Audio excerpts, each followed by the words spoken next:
Hey guys, Mark Ferrasci, Protect Dog Training, heading out to go work dogs again. We're working heavy towards getting Buddha up another plateau, and I'm working with one decoy so we get a good baseboarding, right? Because the dog gets used to that decoy and they build a relationship. Whether you realize it or not, when you're doing bite work, there's a lot of aspects of the dog's confidence that you're trying to build.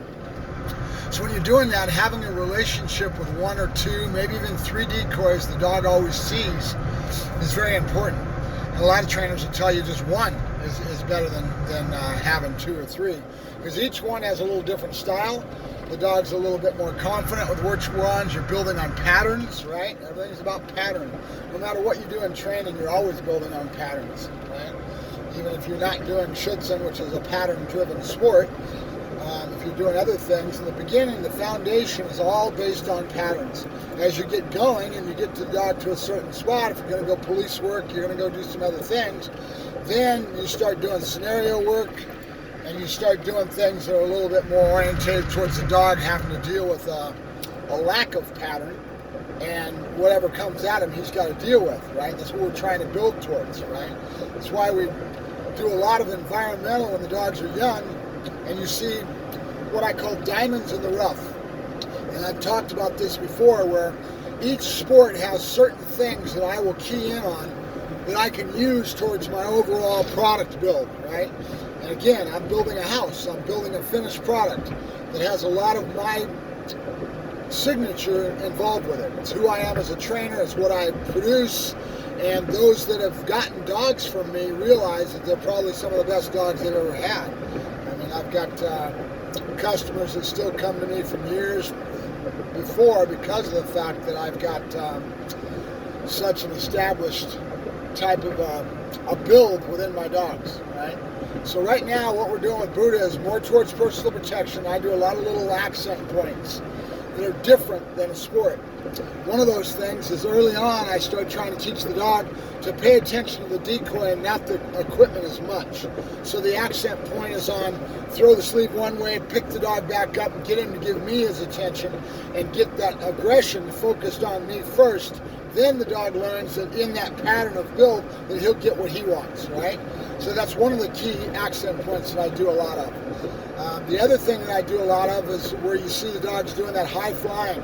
I want a dog to hit you center mass and to not just come up and just lope up and bite you. I want him to drive, right? So I want to teach the dog to drive with his body and to knock you down, to take you down, like hit you like a shit brick house, as I like to say, right?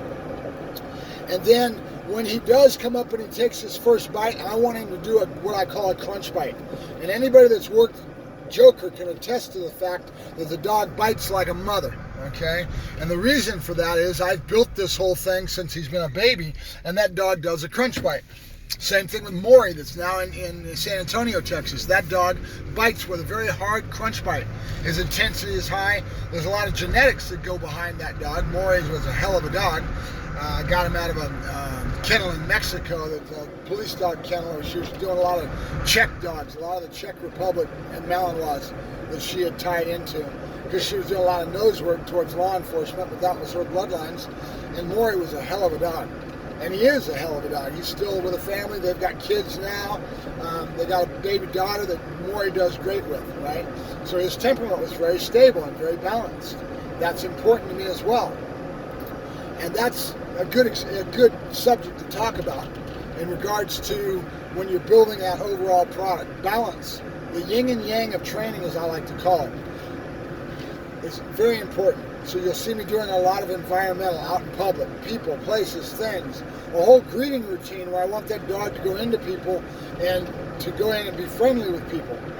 And I do that because I want to make sure that the dog is balanced. We're talking personal protection, civilian, right? We're not talking law enforcement where you need more of an edge and the dogs are a little bit more prone to be wound up and spiral up in regards to chasing after the suspect, doing building searches in deep areas. That's not going to be something that's required of a civilian. Now, we can get kind of fancy. I can do searches in the home. So when the lady comes home at night, she's a little bit afraid, she goes and sends the dog into the house. The dog will search the house before she comes into the house. In other words, the animal will clear the area for her before she goes into the house. There's all kinds of customization that you can do. And with Buddha, we can do that. Buddha is a true hunter. He's got a nose like a son of a gun. His brain floats into hunting aspects and to drive aspects that are very keen, very keen. And so it's important that I've done what I've done with him as far as him being conditioned to dog's name, preparatory to the command, where his brain goes into a gear because I've conditioned it that way, where the dog hears his name and right away has to break away from whatever his brain may be floating into. And I do a lot of that because of the breed, because of what I'm dealing with Buddha, right? Every dog is different.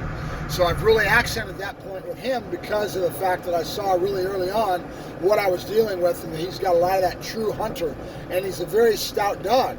That dog is a lot of dog. So keeping him balanced, making sure that he's balanced all the way up in his development is very, very important, right? So those are some of the aspects of what I do in personal protection that are a little bit more different than sport. And then keep in mind, you don't see me doing blind searches and a lot of the different routines they have in the sport because you don't need that in a personal protection dog. And it's a lot of overkill. Now, when I get into it with my own dog, with Joker, I'm doing searching right now. And I'm also taking Joker and I'm topping him off. What do I mean by that when I say topping him off? I'm basically making sure that I take the dog to that next level past the development that is more civilian type of an application. And I'm putting muzzle work on him. And I'm doing building searches, etc., where the dog will have more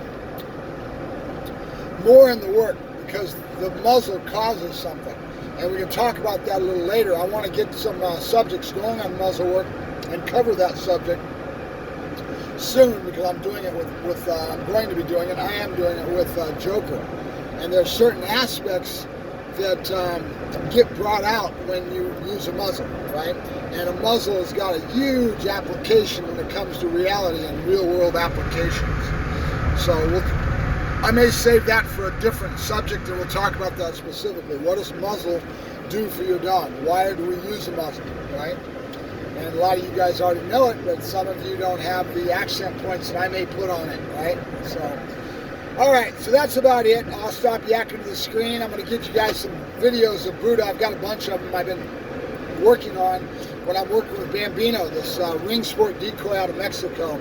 And I may post an interview that I did with Bambino a week or so ago, and the sound didn't come out so well. The sound is kind of muffled from the wind. So we had a little problem with our sound, and I didn't want to post it out in public, but I think I'm going to go ahead and do it anyway. It's your introduction to Bambino. Bambino is a hell of a decoy, and just the kind of person that I like to work with because he understands the concepts. He's been doing dogs for like 23 years. Ring sport is his specialty, but at the same time, he's been building real dogs and doing some higher applications in real working dogs over the years that he's been doing this. So we'll get that to you when I can.